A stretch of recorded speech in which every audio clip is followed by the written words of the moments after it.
Listen to me, please. You're like me, a Homo sapiens, a wise human. Life, a miracle in the universe, appeared around 4 billion years ago, and we humans, only 200,000 years ago.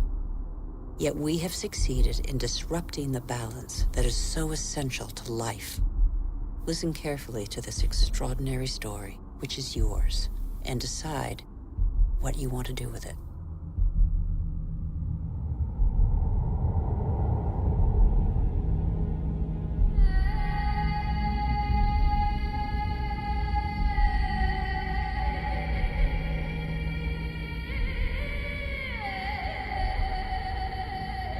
These are traces of our origins. At the beginning, our planet was no more than a chaos of fire. A cloud of agglutinated dust particles, similar to so many similar clusters in the universe. Yet this was where the miracle of life occurred.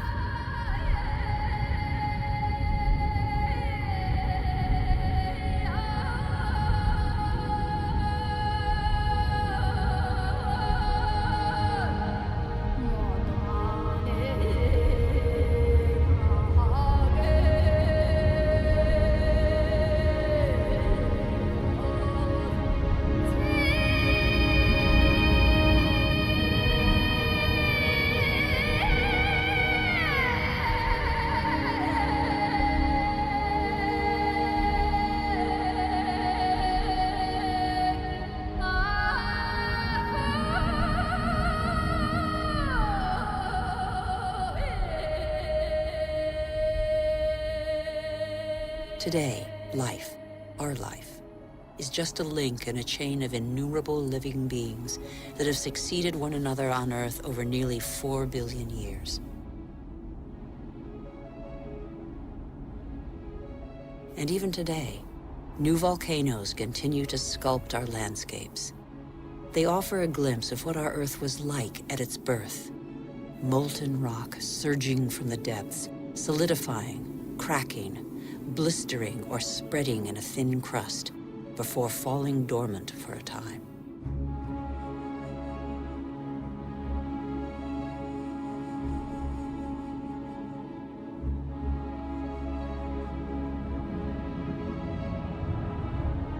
These wreaths of smoke curling from the bowels of the Earth bear witness to the Earth's original atmosphere, an atmosphere devoid of oxygen.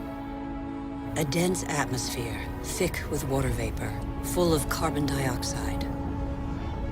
A furnace.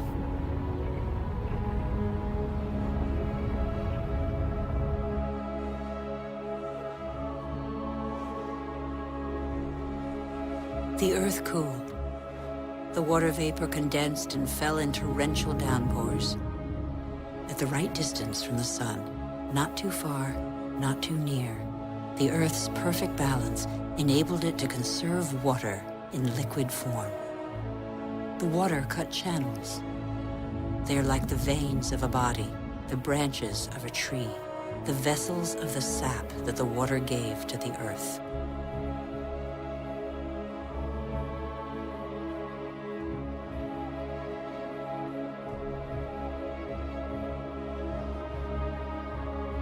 The rivers tore minerals from the rocks and gradually added them to the fresh water of the oceans. And the oceans became heavy with salt.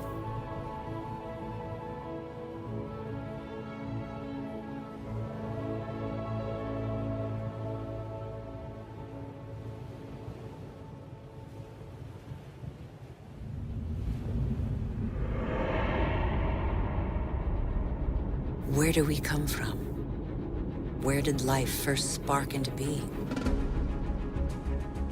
A miracle of time, primitive life forms still exist in the globe's hot springs. They give them their colors. They're called archaeobacteria.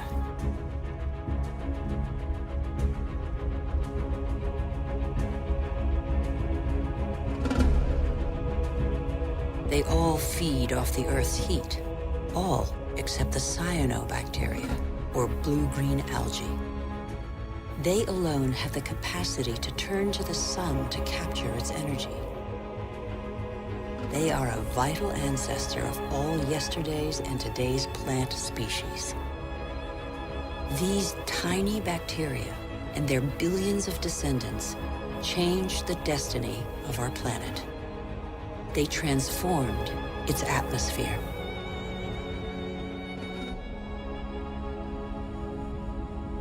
What happened to the carbon that poisoned the atmosphere? It's still here, imprisoned in the Earth's crust. Here, there once was a sea inhabited by microorganisms. They grew their shells by tapping into carbon from the atmosphere, dissolved in the ocean. These strata are the accumulated shells of those billions and billions of microorganisms.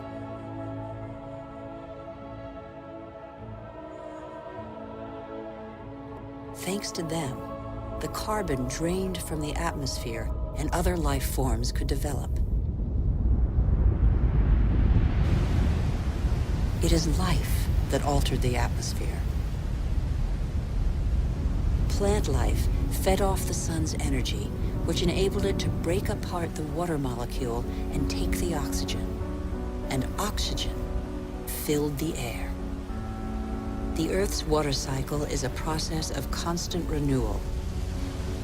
Waterfalls, water vapor, clouds, rain, springs, rivers, seas, oceans, glaciers.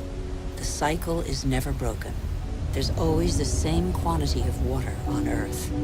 All the successive species on Earth have drunk the same water. The astonishing matter that is water, one of the most unstable of all.